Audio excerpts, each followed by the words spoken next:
My name is Joe Appio. I've worked several elections in several different states. I worked in county government, media, television, and in education. But I always enjoyed working elections, so when this position became available, I was very interested in it. Today we're going to see a video about the new paper balloting system. All right, so a few things have changed, obviously. From your standpoint, from the voter standpoint, we have paper ballots, and we also have a scanner now. So you're actually going to scan the ballot. And we'll take a look at that now. I'll take questions at the end, and we could talk about that as well at the end. If you have any additional questions, I can give you my business card, and you can write me offline. Welcome to Secure the Vote. Let's begin the new voting procedure, which is simple and secure. When you enter your designated precinct, you will be greeted by a poll worker. You will hand your government-issued photo ID to the poll worker, who will scan it into the poll pad. You will review your information on the poll pad and sign your name with the stylus pen, approving your information.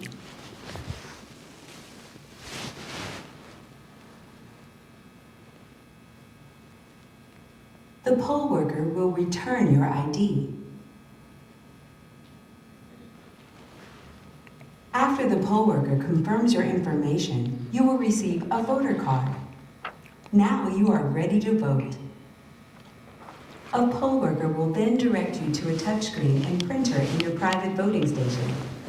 To begin voting, you will insert your voting card arrow side up into the bottom area of the touchscreen. The touchscreen will prompt you in the lower right through the ballot. Use your finger to make your selections. At the end of your ballot, review your selections. Press print on the touchscreen and your ballot will print within your voter station. Take time to review the printed ballot. Remove your voting card and walk to the polling place scanner. A poll worker official will be standing near the sealed scanner to assist if needed. A screen on the scanner will show you how to insert your ballot. You have cast your ballot. Turn in your voter card and receive your voter sticker. You can proudly wear that sticker knowing that your vote was cast securely. If you need assistance with any steps, poll workers will gladly guide you through the voting process. Okay, folks, so there's a little overview. Any questions of what we just saw? Okay. So it's only counted once you insert it into the... You have to, yes. If you walk away, somehow if you walk away or the ballot gets ruined or you have to leave for an emergency, it's not cast. But you can't leave with ballot, obviously. Well, the information that you scan in, will it be on a memory chip and retained in addition to printed out? Good question. So now there's 3 ways to audit the system. So the ballots, do we have a sample ballot, Danielle? Okay, thank you. So the scanner will still keep a record, and the ballot actually has a QR code on it. So that is also a way to audit. And obviously counting the physical pieces of paper is another way. But yeah, there's tapes that come out of the scanner still that you print for poll watchers, reporters, and tape them at, outside the polling site or inside the polling site at the end of the evening. Any other questions? Yes, when you started the identification, you had photo ID. Photo ID, yeah. So mostly you're using your driver's license. But in lieu of that, passport, right? Yes, passport. You can have a government-issued ID. Doesn't have to be a driver's license. Can be a out-of-state driver's license, as long as it's valid, still in date. It can be an out-of-date Georgia driver's license. It can be an out-of-state that is out of date. Your passport, university, military ID, tribal ID, ID from state institutions like University of Georgia, or it can be a state government ID. So is that related to, Probably not. to you registering to vote? I'm sorry, say that again? I mean, is that the same as registering to vote? Because No, you're not registering. You're registered prior to this, voting. And you must be registered 30 days prior in the state of Georgia. So you must register 30 days prior to an election. That's just finding you on there, making sure you're in the right polling location, and giving you credit for your voting that day. Danielle, do you allow the weapons carry permits? I'm sorry, say that? Would you allow the weapons Yes. carry permit as Yes. binding? Because we've had that question. So- Yes. Okay. I believe, Danielle, correct me if I'm wrong though, but there's a little plastic tray now in the back of a iPad. This will only read driver's licenses, correct? Yes, as far as I know, yes. Okay. All of the others will be looked up manually, which is not a big deal. Poll workers will be able to do that as well.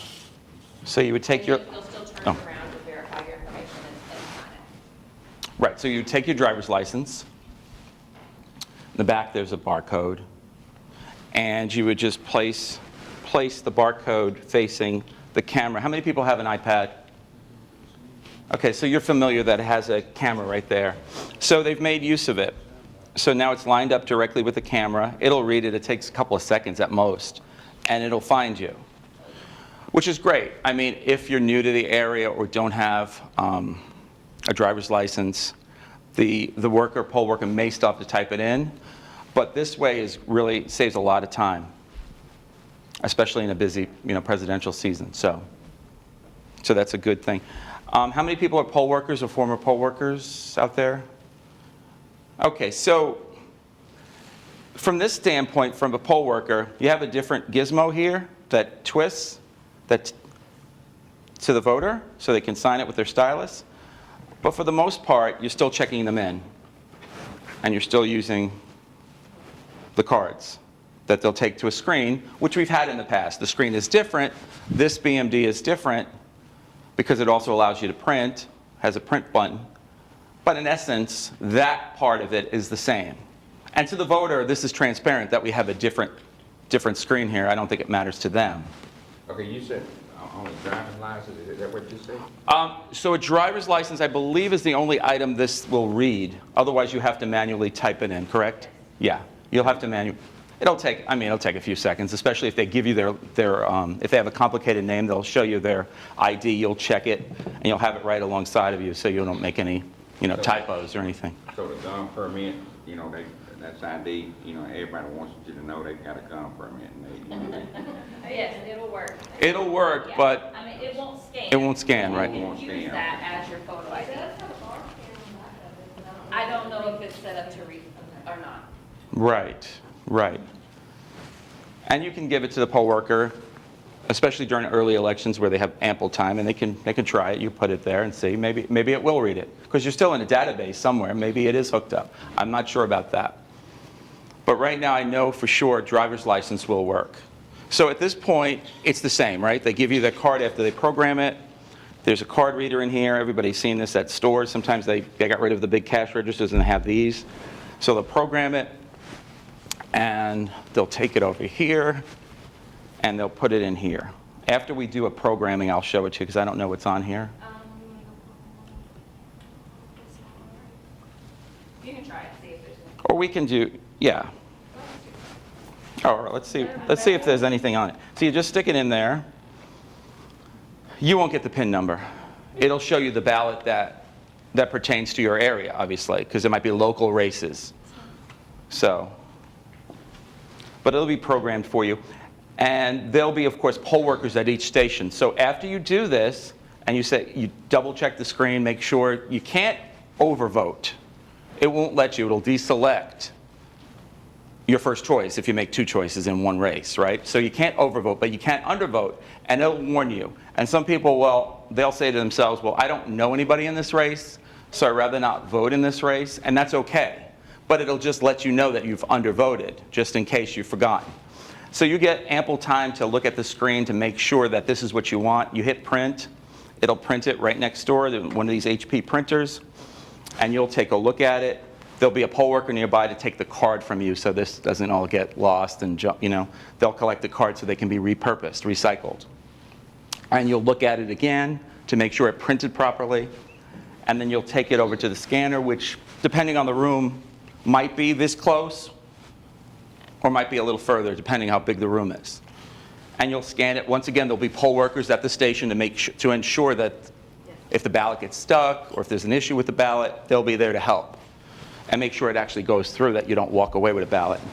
You do that, and they're here with the stickers, and they'll give you a sticker at the end, and you voted. And that's basically the system. We'll go through it. But we talked about the tapes. So in the morning and at night, you'll print tapes that you'll have to save for your records. It'll show you that the machine has been zeroed out, that nobody at, is it 7 a.m.? 7 a.m. has voted. So you, of course, if you see the number, if you see somebody's voted, you obviously know there's an issue, and you tell the manager. This should be 0 until 7 a.m., until the manager says, okay, poll site's opened. Then the machine's officially open for voting. So that's why we print out the 0 report, they call it. So they have that, and they save that. Obviously, the manager has that in his paperwork. All right, let's take a look at a PowerPoint, similar to the video, but it's broken down so you can see step by step. All right. Any questions thus far? Yes, since they're signing in at the machine, does that mean you're doing away with the paper voter certificates that they want? Good question, yeah. You know that first table that you come to and you sit down? Yeah, they're pretty much going to do away with that. So you have a step, but you eliminate a step. So hopefully it won't. I'm sure it'll be very efficient. All right, let's watch this PowerPoint. And we can go slide by slide if you'd like. All right, so it's Secure the Vote. This is the new paper balloting voting system. It was tested out in 6 counties, 6, right? 6 in November. And it was well received. Okay, so why are we changing? We had this great system that was state-of-the-art in 2002. They were easy to use. They were paid for. They provided quick results.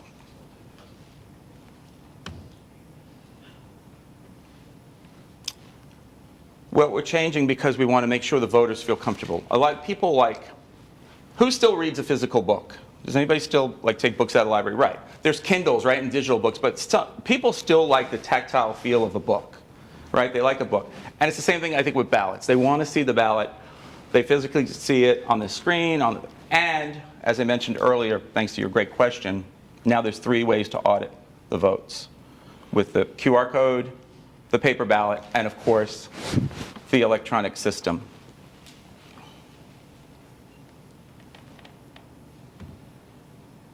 All right, so paper ballots. They assure the voters' choices are correctly recorded. As I mentioned in the quick demo, and we'll do a full demo in a little bit, you can actually see it on the screen, and then you could see it on paper right in front of you. And of course, those BMDs and such come with all the ADA-compliant accessories if needed as well. The sip and puff. If you're, I think Christopher Reeve actually developed that device, the sip and puff, that you make your choices by breathing in or breathing out. Braille, headphones. So we still have that available. Yes? Will the paper ballots be archived also, or will it just be the tape that you're going to left with? Will they be disposed of after so many months? I'm sorry, what was the question? Will the paper ballots, how long will the paper ballots live on after an election? I don't know currently what, I mean, the SEC is meeting today and finalizing some SEC rules as they left the board. I believe it's 2 years. 2 years. Okay. Well, I could be right. We'll have to keep that with this about. But that's a great question. Here are some of the comments from the early adapters and folks that went to the fair. They had a fair last year. People can go an open house. People can go and try it out. They had mock elections, favorite produce, favorite hamburger versus hot dogs, I think, or something like that. And here's some of the quotes. The voters, 214 so far, have been overwhelmingly positive in response to the new equipment. That's Carroll County. Voter surveys are 95% positive. That's Deb Cox that said that. in Lowndes County. And let's see, try it out. It's really easy, really, really easy, no confusion. And as you can see, it's not really complicated. You're just basically just taking a paper ballot and putting it in a scanner like you feed paper in a printer or in the old days a fax machine. And there will be, of course, poll workers at each station to help. All right, so we talked about the secure access for all. You've got the large print on the BMD. You got the contrast, high and low contrast. Touch screen, they'll use their hands. There is a hand device if they need one. There's headsets and the sip and puff as part of the kit, the ADA compliant kit. But anybody can use it. You may have forgotten your glasses. So you can blow up the ballot on the screen or change the contrast. Everybody has some ailment of some sort. There's the secure check-in that we talked about. So the initial table will be gone. You go right to your poll worker. You show them your ID. They check the ID to make sure it's you and it's current. Well, actually, if it's in Georgia, it could be expired, driver's license. Yeah, if it's out of state, it has to be current. And so once they do that, you can put it in a little tray. They'll find your name right away. They can swivel this. This e-poll pad comes in a nice little swivel base. So you swivel it, you can tilt it. You can then swivel it back. They'll give you back the stylus. You make sure everything's okay, their signature's good, and then you program their card by just sliding it in here.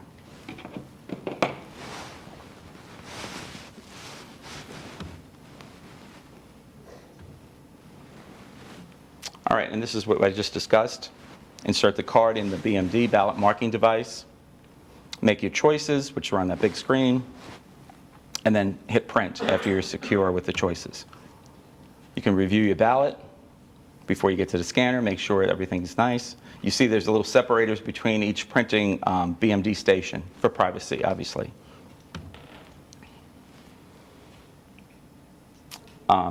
Then you slide it right into the scanner. Underneath the scanner, you see it's on top of something, and there's a lock box. So the ballots are secure. And then after you've voted, you get your badge of honor. Of course, what makes this difference, we talked about security, the audits, and we're taking all the best practices. Actually, we're exceeding the recommended best practices for this. And this is through a company called Dominion Voting Systems. How did we get here? Okay, Safe Commission, all right, and that's secure, accessible, fair elections. House Bill 316, appropriation of $150 million, request for bids. They had a bid evaluation committee, and then they decided that Dominion Voting Systems was the best choice for them, for what they were looking for. We did a pilot election. We did some pilot elections in 6 counties in November. And we also had demonstrations, fairs, and such. And this is all gearing up for a PPP in March, and presidential, of course, in November. For more information, go to securevotega.com. And there's also a website off the Secretary of State page, MVP. That's where you can check your status and where you vote if you're not sure, if you just moved to the area, if you're not sure where you're supposed to be registered or where you're supposed to go for Election Day voting.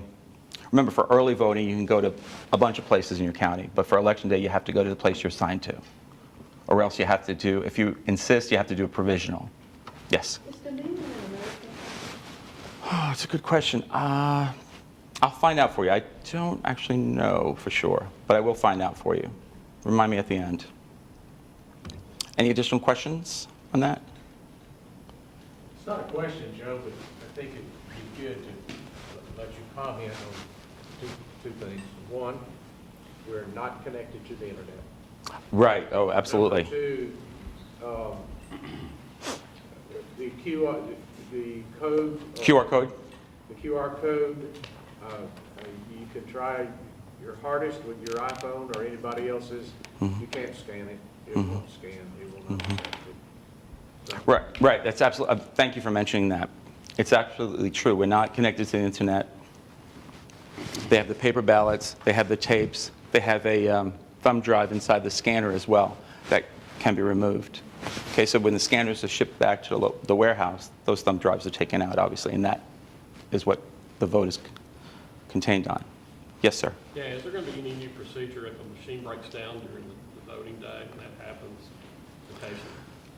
Yeah, so with that, we'll have multiple machines depending on the size of the site.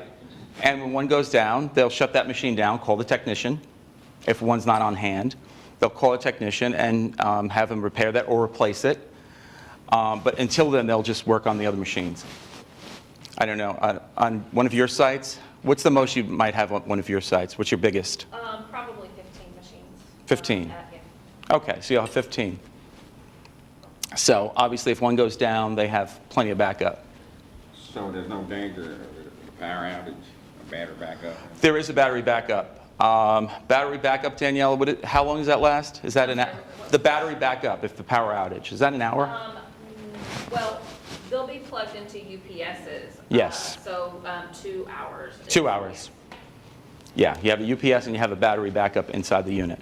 So, and you'll know, when they turn on the unit in the morning, the poll workers, they'll know by the color of the light. If it's green, it's plugged in. If it's red, it's running off battery. And they'll know that there's something wrong with the outlet. Maybe the facility has a broken outlet or a short. And they'll know that right away. That's why they get there super early in the morning to set up. They're there by 6 a.m. to set up. And of course, in most of these places, they might have been there for early voting as well, in some of these places. So they'll know the facility. Yes? So if it's not connected to the internet, is each one of these little devices physically connected to one of the screens through wiring? Through one, no. These e-poll pads are simply to register the voters and program their cards. Okay, so they're not. It's not connected to this. In fact, this is just a screen. This is just like a TV screen. It contains no information. It's the computer card that contains the information, and that's just pertaining to your specific ballot. And that's collected after you've printed your ballot by the poll worker, because you won't need it anymore. And after they have a pile, they'll bring them back to tables that need them. Yeah. Does that card get cleared? Yeah, it gets cleared. Mm-hmm. Once you pull it out, it's, nothing on it. You wouldn't be able to reinsert it and vote again. Once you've voted it, it's done, and you take it back and it gets reused for the next vote. Mm-hmm. Yeah, and it's just a simple computer chip like we have on our credit cards. All right, why don't we can we take some sample voters? Who would like to be some of our testers? Now, this is just a mock election, obviously. And I think we're going to use these pre-programmed, right? We're not going to use... They won't read them. Yeah, I mean, they can bring it and they can scan it, but, we'll have to look somebody up. Oh, okay. Okay. So you see your poll workers here. What's your first name? Brittany. Okay, so it's me and Brittany working the station here, and we're waiting for our voters, so step right up, folks. Who do I go to? And Brittany, sir, okay. Okay. Okay, you still on Grand Center Road? Yes, sir. Excellent. Okay, so I put it here. Hit scan barcode on the screen. It scans it. You heard that little beep? It says exact match not found because we're not programmed for an actual election. But if he was at the correct place, we'd have him. What names can I use to print up? Chuck, will you help him? Just put a S for last name and you'll find Yeah, it. you just said Okay. like S or whatever, just tell them that when they should go with Smith. Okay. All right. So we have some names in there. Let's not do Let's that. go back. Yeah, let's go.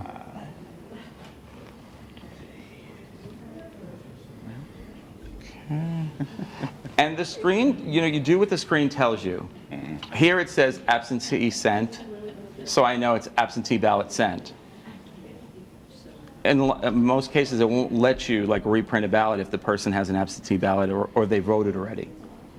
It'll tell you what's the status of that person, that voter. If somebody wants to vote. So you just tell them. Everybody just wants to vote, it's already ready. And the most important thing is make sure that you hand this back to the voter after you've done scanning with it. You don't want them to leave without their driver's license.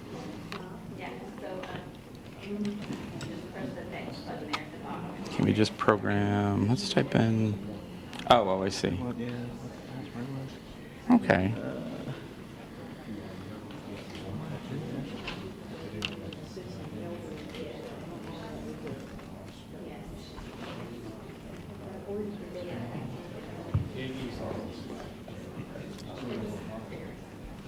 It'll also know which poll worker was working when that person got checked in.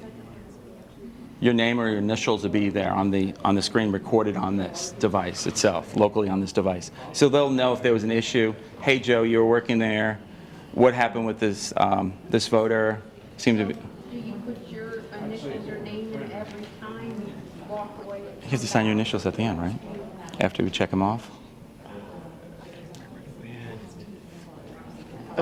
There's a box. yes. There's a box where you have to Yeah, put your box, initials, yeah. because you might go to lunch and somebody else. You know how transient the position is. Bathroom breaks. Yeah. So and you change around the room. So you put in your initials. There's a little box, and then only then it'll let you proceed. See, the box will be grayed out until you do that. So it's, excuse the term, it's dummy proof, right? It won't let you. It won't allow you to make that mistake, because it won't be green until you put those initials in. All right. All right. So let's do. Does it No, have try- people in this town? No, it's just a training. So what letter do you Yeah, want? just try S. And then search. Okay.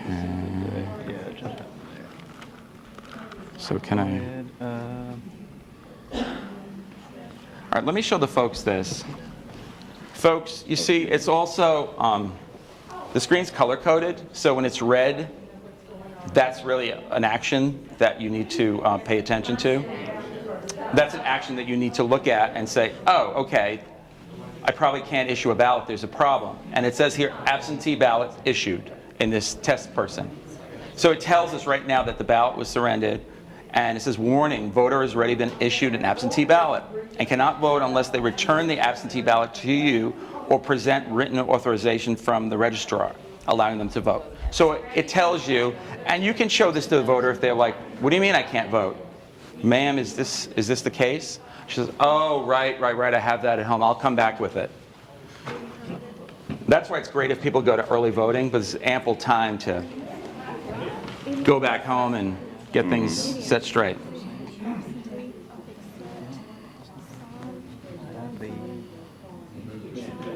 Oh. They're all going to say absentee sent. You're just going to have to choose one. Oh, and it'll program it? Oh, okay. All right, so. If they decide to bring their absentee ballot back the day of, then they It's not much different. Oh, And for poll workers, there's 3 ways you can search a person. backwards. You have to do it backwards. It's confusing, yeah. Their name, their date of birth, and address. So if you have an issue, you can't find them one way, type in their date of birth, type in their address. Yeah, less is more also. You start typing in Montgomery, M-O-N. Okay, so and then? start pulling everybody with an M-O-N last name. Closing that. Click on it again. What's it doing? Let's see. Huh. I don't. What did yours, how did you do yours? Because see, I can do manual entry and I can do, Oh, Yes, I think that, and I can just click on somebody and they'll pull up their information. Carlisle. Okay, that's good. I'll try that one. Thanks for your patience. oh, I'm fine. yeah, they reached out to me. If you've got their names, that's my name. Carlisle. Try just typing in a B in the last name and see if they'll pop up anybody. Oh, Now, I realize that they are at a particular meeting. Try clicking on anybody. I don't seem to get that person that you got. Huh. I don't guess. Are these programmed differently? Oh, so let's just do it here. Here. Okay. Need my license again? No. No. So you'll turn that around to him and make sure everything's correct. All right, so folks, this is a good example. So one unit is not working for whatever reason. It's fine. Tell the manager, just don't have the voter wait. Just go to the station next to you. That's all. So the manager can work on this. Poor voter can go on with his day, and you can get him going. All right, sir, would you sign? You can put any name in. It doesn't matter. Okay, so he signs. We swivel it back. He gives me back the stylus, so there's no way the stylus is going to get lost unless the voter, the clerk loses it, because he has to hand it back to you after each transaction. You make sure the signature looks okay. You can also listen to the oath, by the way. You know there's an oath. If somebody says, I want to listen to the oath. I hereby certify that I am qualified to vote in this election and that I have not and will not vote elsewhere in this election in my own name or in any other name, and that I am a citizen of the United States and am not currently serving a sentence for a felony conviction. Okay, so you can do that. Obviously, if a person is, has bad vision and they want to hear the oath. Otherwise, you just hit done signing. It's always the blue action button on the right, top right. And it'll give you a small box. All his information there, date of birth, his voter ID number, his precinct, his status, and the signature, the example of the signature. Okay, it says also here, assistance required. He didn't have anybody assisting him. If he did, I can check that box off. And then the assister would have to sign and listen to an oath, or we can read the oath to them. Sister could be, it can't be his union, it can't be a union delegate, it can't be his boss. But it could be his brother, it could be his son. But for obvious reasons, it can't be his boss or union delegate because, you know, they can steer him to vote a certain way. But we have to trust the person. They don't need to show us ID, the assister. We're gonna have to take them for their word. But he doesn't have an assister, so I deselect that and I hit submit. They got angry last year when they didn't have it. And then I put the card in.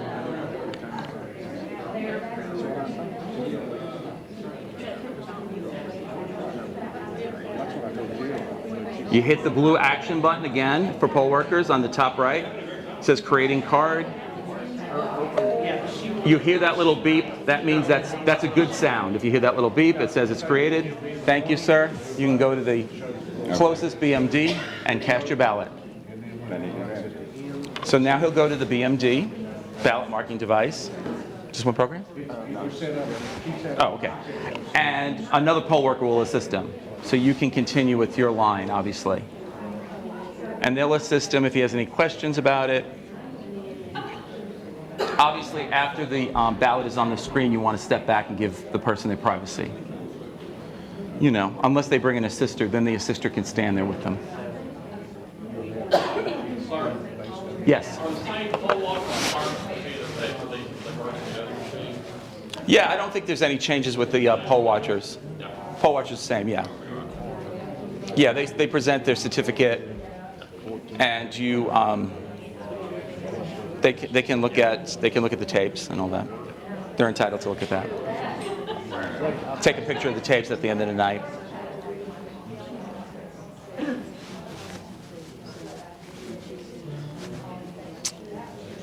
Any other additional questions about what we've seen today? All right, so I would like to film some testimonials, 30-second testimonials for the Secretary of State office. They want one from each county to just get your feel on this. So if you're interested, please, you can come up at the end, and I could just quickly film you, and you can stand by a machine or by our sign, and just tell me what you liked about it, what you thought about it.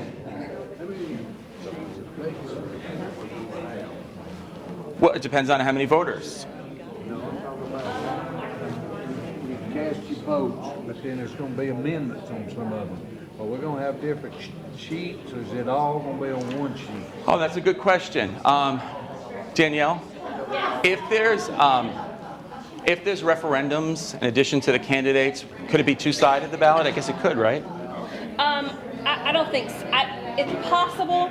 That's a question that I asked when we had training, and it could duplex, but If you come up here and look at a ballot, print one off and look at it, it's very small writing. It's never going to be the actual size of a mail-out ballot. Mail-out ballots can be, 17 inches long and double-sided. The printing is very small, and it's not the entire question. It's not, it's the race and maybe just the name of the person that you selected, not everybody that was on there. So it looks a little different than what it would be if you received a ballot at home through the mail. And you wouldn't be able to scan it. It has two sides. Right, no. Well, it reads both sides, but yeah. The scanner does. But I think maybe the reason they have it with the information so small and being able to fit so much on here, because if it goes to duplex and somebody tries to grab it out or something like that, so yeah. Yeah, that's true. I'm gonna take this. You don't want to ruin the ink when you pull it out too soon. It also does not matter which way that thing goes in. No, You put it front, this way, backwards, this upside way. down. Can you just change? That's absolutely right. That it's just looking for the QR code, so it can read it either way. So, as long as the only thing I've experienced sometimes at poll sites, if a person's coming in from the rain, just let them put up their umbrella and stuff. Have an area designated if you're poll. Yeah, tell them take off all their wet clothing, wet jackets and such, and put it off to the side, because you don't want them dripping on ballots or near the machines. It could damage the machines. So one thing I noticed is you need an instruction that tells you to pull that little card out when you leave the thing, because it doesn't tell you to remove that card. The card. Let me see. Like a bank card, right? When it beeps. Let me see that. Okay, so this one has been used. So it tells us, please remove, this has been used already, please remove your activation card and notify a poll worker. So it tells you that after a vote. She's talking about during the vote. Yeah, when you vote, Reactivate it.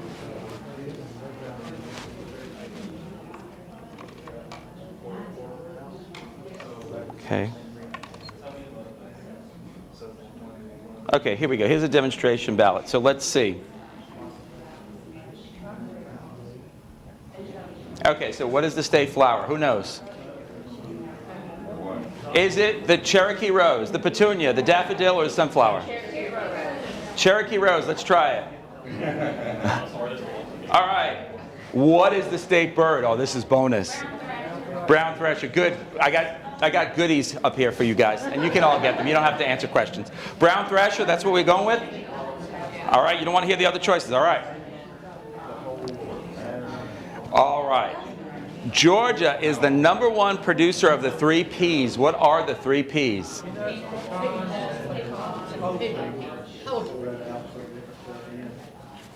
Poultry. Let's see. We got peanuts, pecans, and peaches. We got petroleum pecans and peaches. We got pears, pecans, and peanuts. This is like a tongue twister. Poodles. So we don't have poultry. So what do you think it is in lieu of that? All right. Peanuts. Okay, those are the 3 Ps. First capital. Okay, so Atlanta was not the first capital. Where are the other locations of the capital? Vote up to 4. So we got Savannah, Augusta, Louisville, Milledgeville, Albany, and Macon. Milledgeville, okay, good. That's 1. We can choose up to 4. Sir, what'd you say? Did somebody say Savannah? Savannah, okay. It tells us right now the contest is undervoted because it says choose up to 4. And you may get this question with justices. Sometimes you have to choose several. So it warns us. What else? We have Augusta left over. We got Louisville, Albany, and Macon. Anyone? Louisville. All right, let's try Louisville. And let's see, we got Milledgeville. I'll say Macon, I think. Yeah, Macon. Okay, let's see. What will happen if you mark 5 there? Oh, good question. Let's go back. You can review. That's a great question. You can go back. There's a review screen to show you what you voted for thus far. You can change them. Until you hit print, you can change them. So let's choose. I think it's going to deselect one. Oh, you notice it doesn't allow you to select anymore. So you have to deselect one to activate the other ones again. Yeah, the bar is grayed out, like on a computer screen. So it's grayed out. So, what year was Georgia founded? 1788, 1800, 1994, or 1772? 1772, you say? 1788, 1800, 1772 are the only viable. When was, what year was Georgia founded? Mm-hmm. About 1732. All right, so we'll say 72 then. The state tree, anybody know? The live oak, okay. He didn't even need to hear the multiple choice. That's good. All right, so here are the results. It shows you the results. So if you say, oh, shoot, I didn't mean to do that, you can change it. It says, click to change your choice. You can change the language. You can change the text size. You can hear it. You'll get headsets, obviously. You're not going to play it blasted in the poll site. And there's more choices for contrast and such. And you might have to scroll down to see all of the choices. If you enlarge it. Oh, yes, you can hit scroll down, and it gives you all your choices, or scroll back up. Right, if you enlarge it, you're definitely going to have to scroll. Your ballot is valid. It says green. Green is always good. If you see red, that's a problem. There's an issue. Yes. And I'm going to say print ballot. So let's see what happens with the card.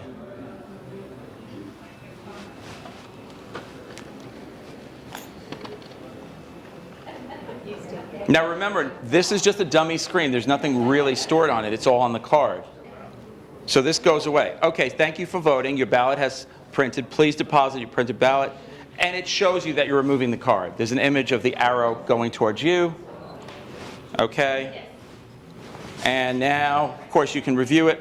Keep in mind the stock is going to be thicker than this. This is just for testing. This is just Xerox paper. It's going to be thick stock paper. Yeah, it's not going to be usual, the regular copy paper. But it gives you an overview. Smaller print, of course, but it gives you all your choices and all your question. And then you can just take it over here and scan it. Give this to the poll worker. And we'll scan it. And let's try it upside down, right? Shows you two arrows. So you want to hold it straight, obviously.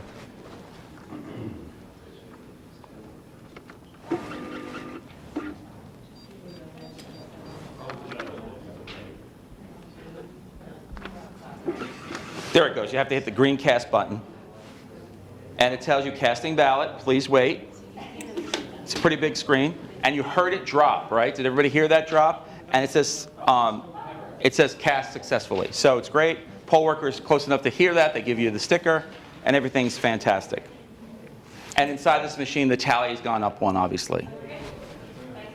People in the audience come try it then, or there are more people that Sure. couldn't hear you? Anybody else want to try? Yeah, come on up.